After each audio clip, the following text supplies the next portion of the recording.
जय हिंद मित्रांनो, आपल्या यूट्यूब चॅनलवर मी सर्वांचं मनापासून स्वागत करत आहे। आजच्या या व्हिडिओच्या माध्यमातून आपण शिक्षक भरती तसेच शिक्षण सेवकांचा मुद्दा मुख्यमंत्री देवेंद्र फडणवीस यांच्यापर्यंत पोहोचलेला आहे। त्यांना निवेदन देण्यात आलेलं आहे।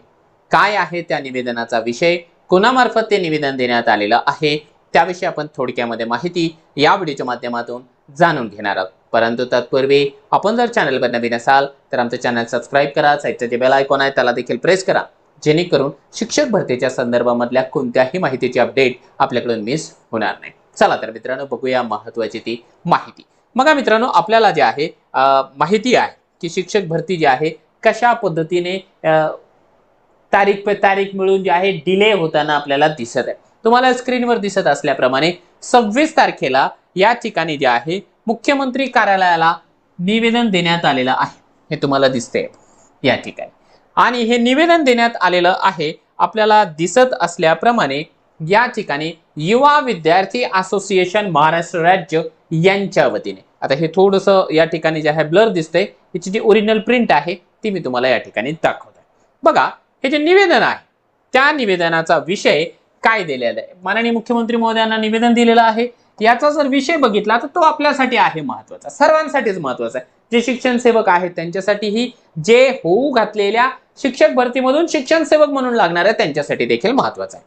काय आहे बघा, पवित्र पोर्टल अंतर्गत नियुक्त शिक्षण सेवकांना सेवा संरक्षण, वैद्यकीय सुविधा, सन्मानजनक मानधन आणि मृत्यू पश्चात कुटुंबियांना संरक्षण देण्याबाबत तत्काळ निर्णय घेण्याबाबत हा अतिशय महत्त्वाचा मुद्दा या ठिकाणी मुख्यमंत्री कार्यालयापर्यंत पोहोचलेला आहे आणि पोहोचवलेला आहे युवा विद्यार्थी असोसिएशन यांच्या वतीने।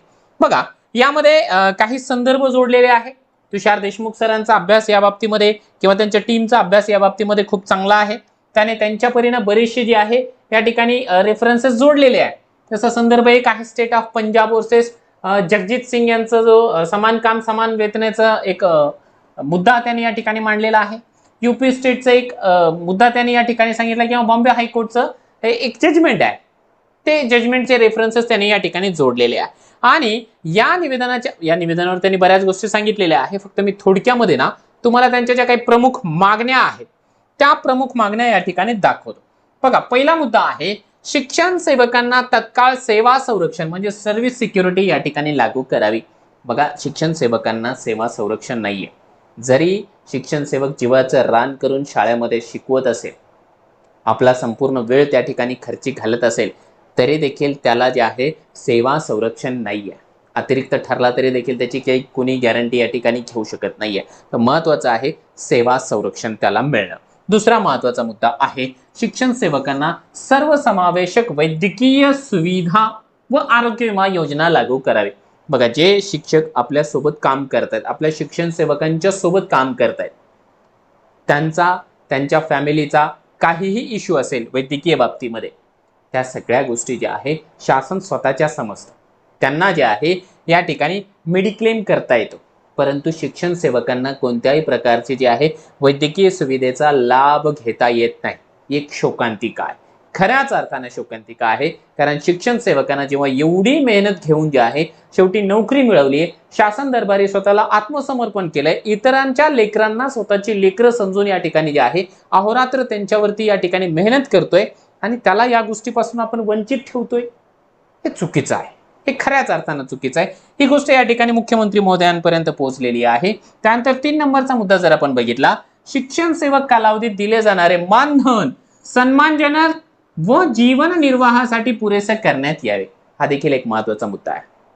जरी तुम्ही शिक्षण सेवक कालावधी रद्द करत नसाल तरी देखील किमान त्याला मिळणारं जे काही मानधन आहे, पहिली ते 8वी साठी या ठिकाणी 16,000, 9वी 10वी साठी 18,000 आणि 11वी 12वी साठी 20,000, त्याच्यावरती सध्या महागाईच्या काळामध्ये स्वतःची उपजीविका भागवणं जवळजवळ अशक्य आहे।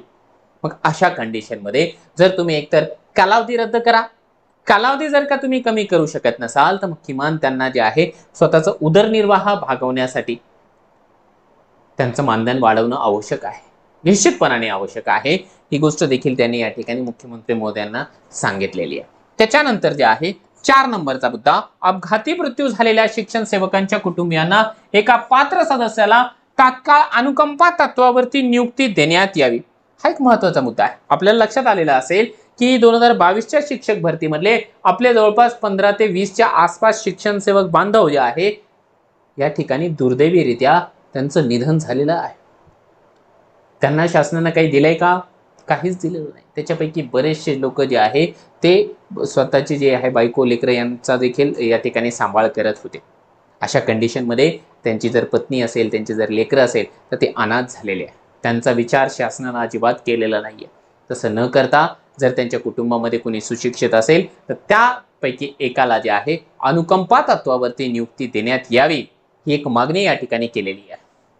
आणि नॉर्मल शिक्षक जर असेल, त्याचा जर का सेवेमध्ये असताना मृत्यू झाला तर त्याच्या बदल्यामध्ये त्याच्या कुटुंबियापैकी एकाला जॉब तर दिला जातो ना.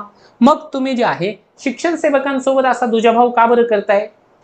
योग्य प्रश्न आहे, योग्य प्रश्न आहे. त्यानंतर जे शिक्षण सेवक बांधव जे आहे दुर्दैवीरित्या मृत्युमुखी पडलेले आहे, त्यांच्या कुटुंबियांना किमान 25 लाख रुपयाची मदत या ठिकाणी द्यावी.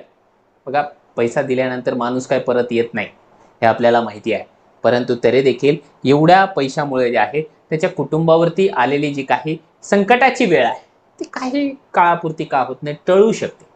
त्यामुळे जे आहे त्यांना या पद्धतीने शासनानं आर्थिक सहकार्य करणं देखील आवश्यक आहे. हा देखील अतिशय योग्य मुद्दा या ठिकाणी युवा विद्यार्थी असोसिएशनच्या वतीने मांडण्यात आलेला आहे. योग्य मुद्दा आहे. त्यानंतर 6 नंबरला भविष्यात अशा घटनांपासून संरक्षणासाठी सर्व शिक्षण सेवकांना अनिवार्य विमा संरक्षण देण्यात यावं. बघा, शासनानं जसं शिक्षकांचा विमा काढलेला आहे तसं शिक्षण सेवक बांधवांचा देखील विमा काढण्यात यावा. त्यांना विमाचं कवच या ठिकाणी देण्यात यावं, ही मागणी आहे. आणि सर्वात शेवटची एक मागणी आहे जी सर्वांनाच लागू पडते, म्हणजे शिक्षक भरतीच्या प्रतीक्षेमध्ये असलेल्या प्रत्येक उमेदवारासाठी ही जी मागणी आहे ती लागू पडते आहे. ती ही आहे की शिक्षक भरती प्रक्रियेतील विलंब टाळण्यासाठी एक वेळबद्ध म्हणजे टाइम बाउंड भरती प्रणाली राबवावी. म्हणजे जसं आपण म्हणतो ना रोड मॅप, आपल्यासाठी एक चांगला गोड गोंडस शब्द आहे की शिक्षक भरतीचा जो आहे एक रोड मॅप या ठिकाणी सादर करण्यात यावा. ही अतिशय चांगली मागणी या ठिकाणी संघटनेच्या वतीने माननीय मुख्यमंत्री महोदयांना करण्यात आलेली आहे. यापैकी अर्ध्या जरी मागण्या मित्रांनो मान्य झाल्या तर आपल्यासाठी खूप चांगली गोष्ट या ठिकाणी ठरू शकते. मला या ठिकाणी निश्चितपणाने तुषार देशमुख सर, त्यांची संपूर्ण टीम किंवा त्यांची जी पूर्ण संघटना आहे त्यांच्या कार्याचं कौतुक वाटतं की त्यांनी ज्या ज्या गोष्टी आपल्या शिक्षक भरतीसाठी, फक्त शिक्षक सेवक बांधव असतील किंवा आपले जे आहे भावी शिक्षक असतील, त्या सर्वांसाठी महत्त्वाचे आहेत, ते सर्व महत्त्वाचे मुद्दे शासनापर्यंत, प्रशासनापर्यंत पोहोचवण्यासाठी निश्चितपणाने प्रयत्न केलेला आहे. आपण सर्वांच्या वतीने सरांचे आभार व्यक्त करूया आणि या व्हिडिओच्या माध्यमातून माननीय मुख्यमंत्री महोदयांना देखील विनंती करूया की आपण या सर्वच्या सर्व मागण्यांचा जे आहे सहानुभूतीपूर्वक आणि खऱ्याच अर्थाने जे आहे विचार करावा आणि याच्यावरती लवकरात लवकर ठोस निर्णय घ्यावा.